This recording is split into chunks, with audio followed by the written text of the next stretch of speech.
Hello and welcome to episode 451 of the Money to the Masses podcast with your resident expert as always, Damien Fay, and me, Andy Leaks. Damien, welcome back. What a busy week. It has been a busy week, so it probably didn't pass you by. It was budget week this week, and that is always an important day because it impacts the economy and all of our finances. And oddly, sometimes budget day or the autumn statement kind of passes along and not much is announced. But because this is possibly, I have to say possibly, the last budget before the general election, there were a lot of announcements that Jeremy Hunt actually stood up and revealed. So we've got a lot to talk about on the podcast today. So we are doing a budget special because there are so many things that are going to be coming in soon that are going to pretty much impact most people. So if you listen to this podcast, it's very likely that the measures that we talk about and explain are going to have some impact on you, particularly if you are a parent, if you are of working age, so if you are employed or self-employed. There's national insurance cuts that we're going to be talking about, and there's a whole other raft of changes to the taxation system that will impact maybe sort of smaller amounts of people, sort of slightly niche things, maybe people who've got holiday lets, but there's a lot to get through. Yeah, so because there's so much to get through, let's go through the budget piece by piece, I suppose. We should probably start with the headlines. Yeah, so we've got an article on the Money to the Masses website, so we're going to put a link to it in the show notes so you can go through and read the bullet points of the headlines with a little bit of an explainer about each change that's been announced. So make sure you bookmark that, you can refer to it. But we've also got links to some of the bigger announcements with wider explanations about the impacts that they're going to have. So we are going to start with national insurance. Yeah, let's start with that then. So another cut to national insurance. Obviously, we had the autumn statement and there was a cut to national insurance announced in that one. This is a subsequent cut, and we have to sort of look at the numbers and work out how much better off we are because there's a bit of a nuance in the figures. Yeah, the thing I want to do though is, first of all, link it back to the autumn statement, because people will be thinking quite rightly, well, didn't we have a national insurance cut, and is this just the same thing announced again, and how does it all tie up? And what is confusing is that if you're employed, there was a cut to national insurance in November when we had the autumn statement that was announced that came into effect for employed people on the 6th of January 2024. The issue was there was also a cut to national insurance that was announced for self-employed people that wasn't due to come into effect until the 6th of April 2024. And so what we had, the new cut was just added on to what was going to happen in April. So it was just literally tweaking the measure that was coming in. So just to give you an explainer, if you go back to the autumn, we were paying 12% national insurance if you were employed. That's the starting rate. And the announcement at the time was that the rate was going to be cut from 12 to 10%, which happened, as I say, on the 6th of January 2024. But now what's going to happen is going to be a further cut from 10% to 8% for people who are employed from the 6th of April 2024. And as I say, that's on the starting rate. Above £50,270, you actually pay 2% national insurance. So you don't feel the benefit above that level, but it does mean that you are all going to feel a difference. You're going to be better off under the national insurance cuts if you are employed. For self-employed people, the difference now is that the Class 2 national insurance contributions was abolished, or was going to be abolished, I should say. So in November, they announced it was going to be removed in April 2024. So it still exists. It's going to be removed. That's £3.45 a week that you're going to be saving if you're self-employed. But in the autumn statement, the Chancellor said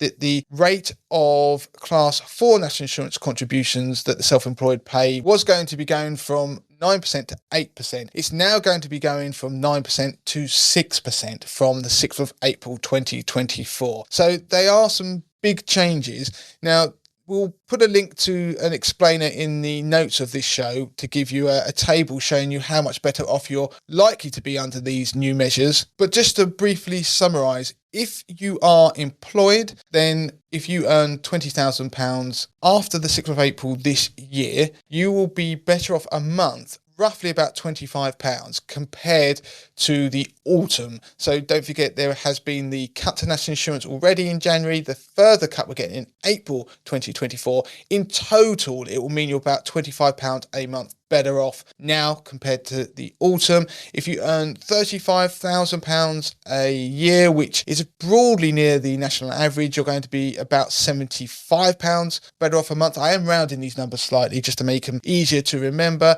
If you earn £50,000 as an employed person, you're going to be roughly £125 a month better off as a result of these measures.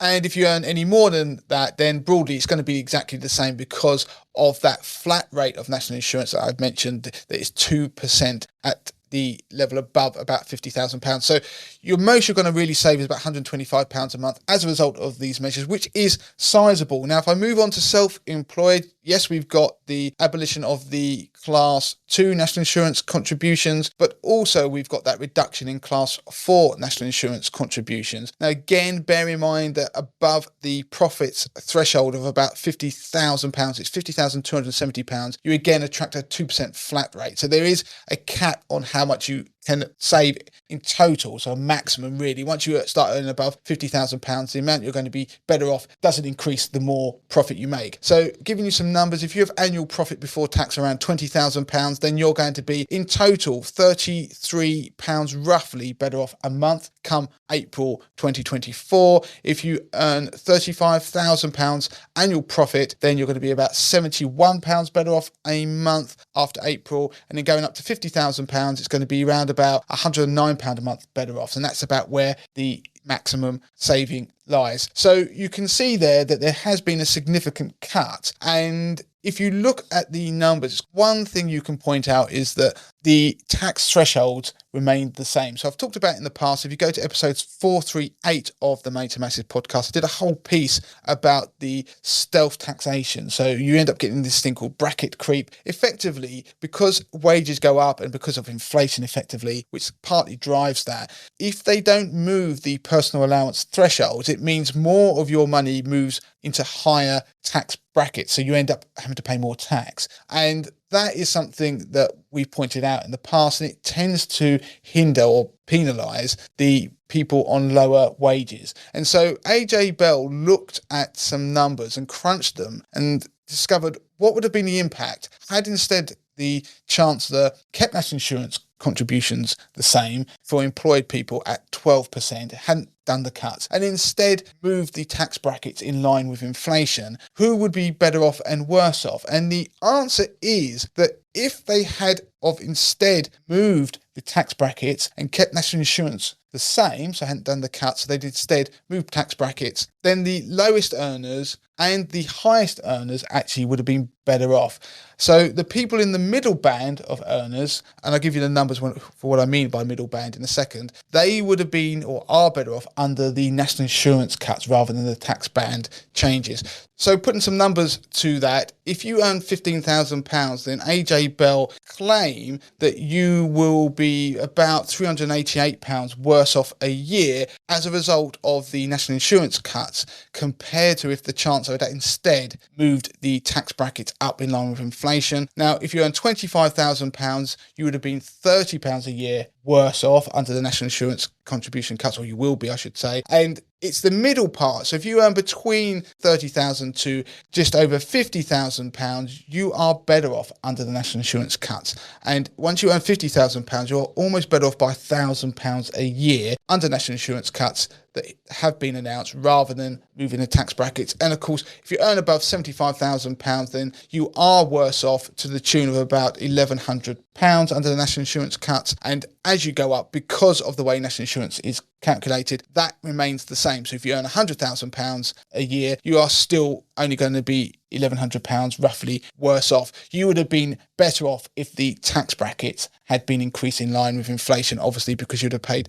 less income tax. So there you go, Andy. That's a roundup on what the changes are in terms of national insurance, which are quite significant. Okay, so moving on to one of the other big announcements, if you like, the Chancellor announced a new 5K ISA allowance for what is being dubbed a British or UK ISA. Big news here at Money to the Masses. Lots of work to be done on that, but we don't really know much info. No, so before the budget, there was lots of speculation about this British ISA idea. It had been floated around the autumn statement, nothing was done then. So we had the budget and it's now been announced that this is likely to come in. So it has got to go through a consultation phase that is happening this summer. And so to be honest, the earliest you're likely to see anything like a British or UK ISA allowance is going to be probably 2025. And of course, that's going to be after the next election. So maybe this won't ever see the light of day, but it is something that has received a lot of positive support from industry, but probably wide sections of the political spectrum. So the idea behind this is, in addition to the £20,000 ISA allowance that we have now, there will be a new allowance of £5,000 that you can use to invest in UK equities. Seems to be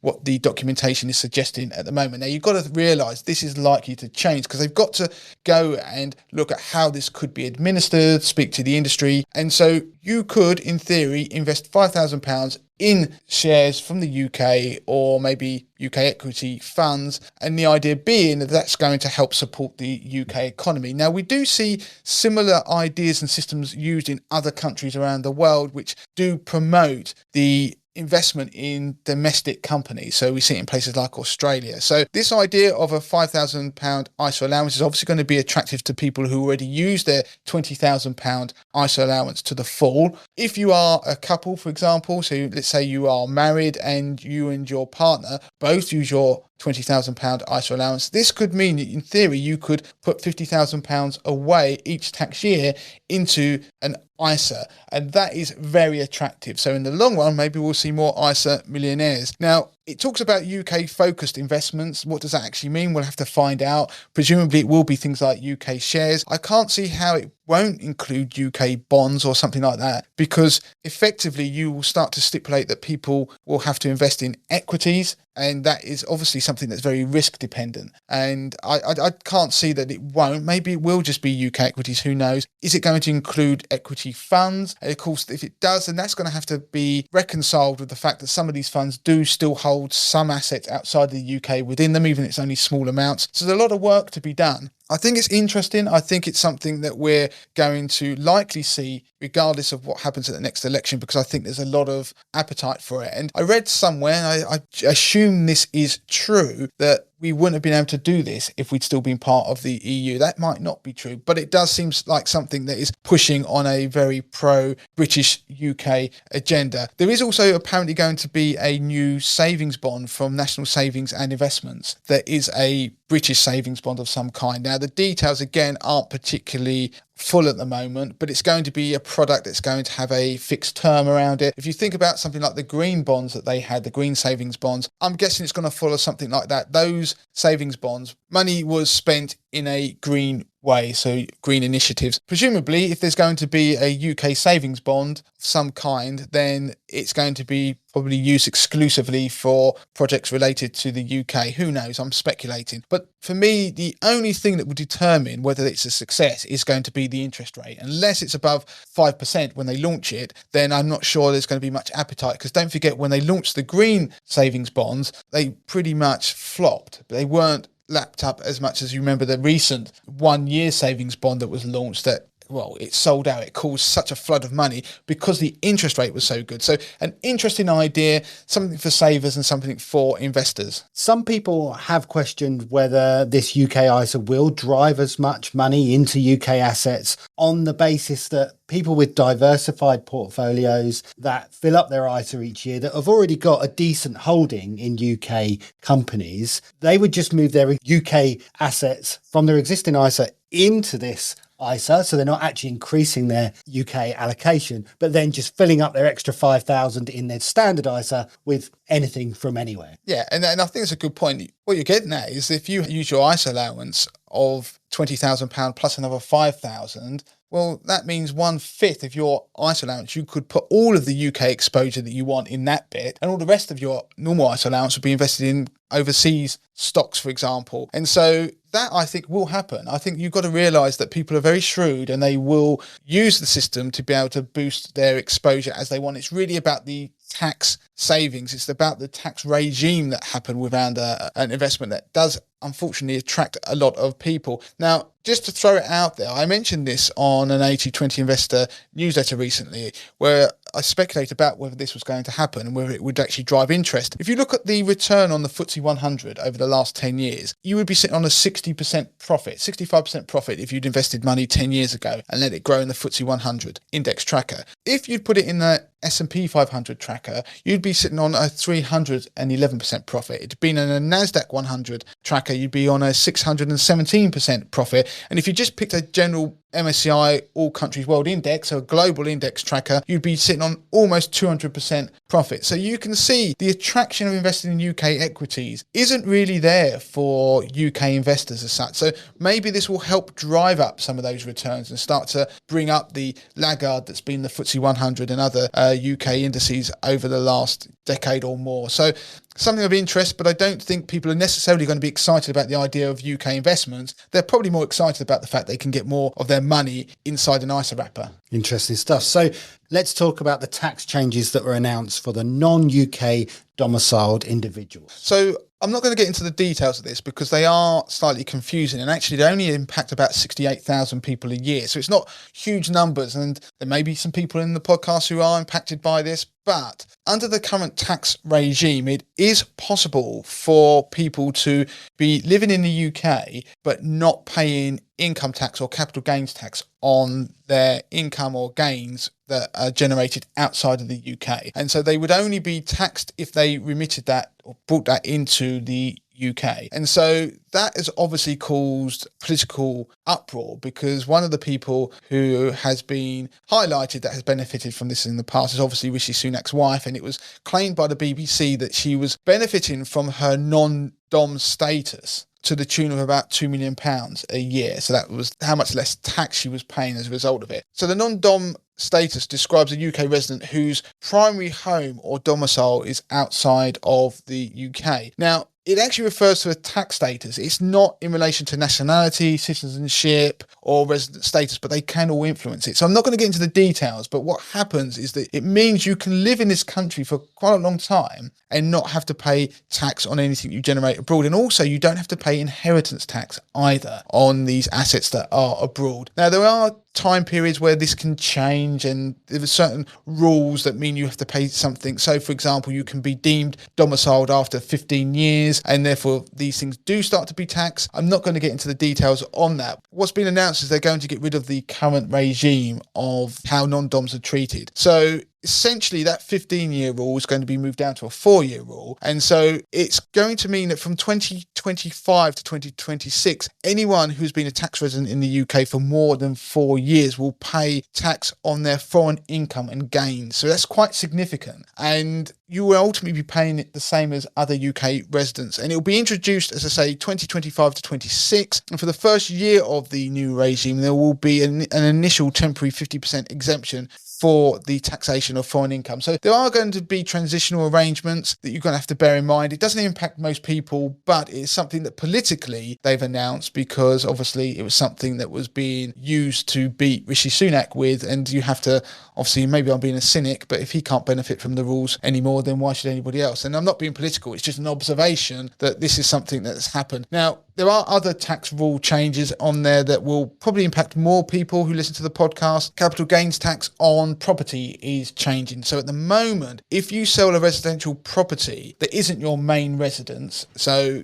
if you sell a second home, for example, then the higher rate of taxation that you get charged. So if you take off your CGT allowance and the gain that you get on your property, if when added to your income, that takes you above the basic rate tax band, you then are charged at the moment 28% tax on that, and that's going to fall to 24%. The lower rate tax band for CGT on property is going to remain at 18%. So it doesn't impact lots of people, but it is going to impact people who are, say, landlords that are going to sell homes. There are still going to be reliefs that exist now that can be applied. So you have to bear that in mind. Now, that is going to be changing again from April. The aim is that it's meant to free up houses and encourage people to sell. I'm not sure that would actually necessarily happen. I don't know. But furnished holiday lettings, that's changing as well. There's tax exemptions relating to that. So at the moment, people who have holiday lets that are furnished can offset mortgage interest, can claim tax reliefs and deduct the cost of furniture from their calculations when making or calculating their tax bill. So that is changing. And also the other thing that's changing relating to taxation and property, there is a multiple dwellings relief that's being abolished. Now that relates to if you have somebody, let's say, buys a series of properties in one transaction, then previously what would happen when they calculated the stamp duty, they'd work it out based upon the average value of the houses. So let's say you bought 5 houses and the total value was £1 million.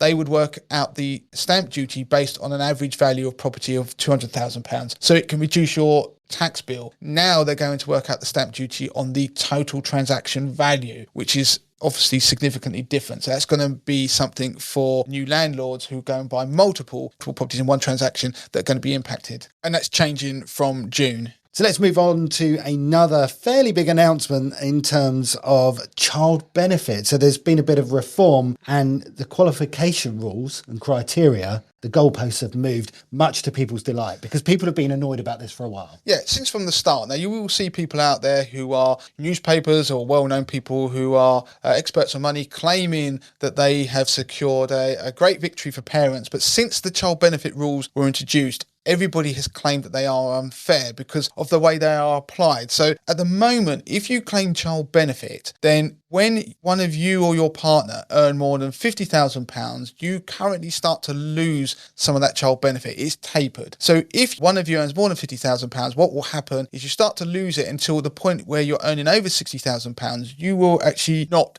effectively receive any child benefit. Now, the way it actually works, if you claim the child benefit, you are then applied or subject to a tax charge. So it's actually called the high income child benefit tax charge. And so that is equal to the child benefit that you would have claimed if you've lost the whole thing. And so the offset happens through your self-assessment, and then it means that people who earn over £60,000 don't get any child benefit. That in itself can be hugely frustrating for families who earn normal income in the usual way via PAYE. They have no reason really to do a tax return. And then because of these rules, unfair, some say, they then have to go and do a tax return and then pay the child benefit back. And of course, when it first came in, they said that people, obviously they could choose, well, I'm not going to receive all the child benefits, so they won't claim it. But they weren't getting the national insurance credits that relate to their state pension. So there were women who weren't claiming it, therefore losing out on the national insurance credits for the period where they obviously might be at home looking after children. And that is an issue we talked about on the podcast before. And then what happened? They changed the rules so you could just opt out of receiving it, but you still receive the national insurance credits, which was great news. The issue with the system has always been, though, that the unfairness in that a household could have 2 people in it, so parents who were both earning £49,999. So effectively combine their 2 wages as a household, they were making almost £100,000, but they wouldn't lose a penny of their child benefit because it was in relation to the single earner. So if somebody, once one of you earned above £50,000, that's when it started to trigger the taper. But of course, that was unfair. They've said that what they're going to do is try and instigate a system where we look at the household income. That's going to need a whole overhaul on the way the tax system is reported and they get information on our incomes. That's not going to happen for a long time, if ever. So what they've done in the meantime, they've moved the £50,000 threshold up to £60,000, and then the tapering occurs over the next £20,000. So it means that you can earn £60,000 as one of you in a couple and not lose your child benefit at all. It does actually mean that you could have a couple where each of them earns almost £60,000, so a total of £120,000, and you don't start to lose your child benefit under the rules as I've seen them. Now, that is obviously good news. What does it actually mean in terms of pounds and pence compared to the existing system. Now, at the moment, assuming you've got 2 children, if you earn £50,000, you will get the full child benefit amount. If you had the 2 children of £2,074 a year, that's the approximate amount. Once you earn £55,000, or one of you did, if you were married, for example, then you would only receive net, after you've taken the tax charge off, £1,037 a year. Then once you got to £60,000, then the tax charge would completely offset and eradicate your child benefits. You wouldn't receive anything. Now, come April 2024, the amount of child benefit is going up anyway, because it's increasing as a result of previous announcements. So you're going to be getting £2,212 roughly for 2 children. At £50,000, you'll get the full amount. At £55,000 and all the way up to £60,000, you will still be getting that full amount. From £60,000 onwards, that's when you start to see that tapering effect. If you earn £65,000, you will still get net, after the tax charge, £1,659 a year. If you earn £70,000, you'll get £1,106 roughly. Even if you earn £75,000 a year, you'll still get over £550 of your child benefit. And it's only when you hit £80,000 that you lose it all. Yeah, and it's worth mentioning as well, Damien, that those who claim it but have opted out of receiving it should now therefore opt in again to begin receiving it from April. And I'll put a link on how to do that in the show notes. Yeah, so it is a significant saving. If you combine that with the announcement in relation to national insurance, then you can see there are going to be people who are going to be better off to the tune of a few £1,000s a year. So that's significant. That will be a couple £100 a month. So it is a bit of a tax giveaway ahead of a general election. So moving on, just to finish up the podcast then, Andy, there are a number of changes to duties that were announced. Yeah, vaping duty was one of the new announcements, which is an interesting idea. It's basically a new duty on vaping that will be introduced in October 2026. The aim is to discourage non-smokers from actually just taking up vaping and not to discourage smokers moving over to vaping as a healthier option. And what they've done to kind of bridge that gap is they've effectively added an extra duty then on top of tobacco to make the cost difference worth moving from tobacco to vaping. Or the cynic in me just thinks they found something else to tax. Yeah. Alcohol duty, there's been a freeze on, and so that's been extended, if you like, until the 1st of February 25. So no extra money to be paid or tax to be paid on top of alcohol. And fuel duty has been frozen for another 12 months, meaning that temporary 5p cut, if you remember, which happened a couple of years ago now in 2022, that remains in place. So no extra tax on fuel, no extra tax on alcohol. So moving on to a few of the other announcements affecting businesses. VAT, the VAT registration threshold for small and medium-sized enterprises will be increased from £85,000 to £90,000 for the 2024-25 tax year. The tax relief for theatres, orchestras, museums and galleries is going to be made permanent, and the so-called windfall tax on energy firms is going to be extended until 2029. I think we'll just finish up with just a quick roundup of the things that weren't announced, because I know there'll be people thinking, were there anything relating to lifetime ISAs, for example? A lot of people hoping there were going to be changes to lifetime ISAs. Nothing was mentioned, so those penalties are going to still be there that were obviously hindering people. So there were people hoping that the penalty charge when you take money out, if you don't use it to buy a house, for example, would be removed, because people, when that's been applied, they're actually getting back less than they put into a lifetime ISA. So it's putting some people off. That's not changing. Neither is the cap on the size of house or the value of the house that you can buy. Pensions, no changes there. People were hoping, again, as they always do, there are going to be changes to tax relief. No changes. Thresholds on income tax weren't changed either. Stamp duty remained the same, other than the tax changes I mentioned on property earlier. No changes to stamp duty, and also inheritance tax. There seemed to be a number of people that thought that inheritance tax would be abolished in this budget, which I thought was quite hopeful, but nothing was changed on inheritance tax. So that is it. That's the roundup. As I mentioned, you can find a link to the articles, I should say, covering all the different things that were announced in a little bit more detail. And if you have any questions, then of course you can email us as usual, damien@moneytothemasses.com or andy@moneytothemasses.com. And of course, don't forget to follow us in all the usual ways on our socials. We're on X, formerly Twitter, obviously Instagram, always lots of stuff going on there. And please do check out our YouTube channel and follow and subscribe and do all the usual things on there. And also you can comment about things that you've watched or listened to on the show, and we'll always try and come back to you on that as well. And finally, do leave those reviews. We should say at the beginning of the podcast every week. We always forget, and of course, by this point, you probably will stop listening because it's the end of the podcast. We've got 451 episodes into doing this, and we still do it at the end. So if you are listening, please do leave us a review because it does motivate the team. So I think, Andy, all that's left for us to do is say until next time. Until next time.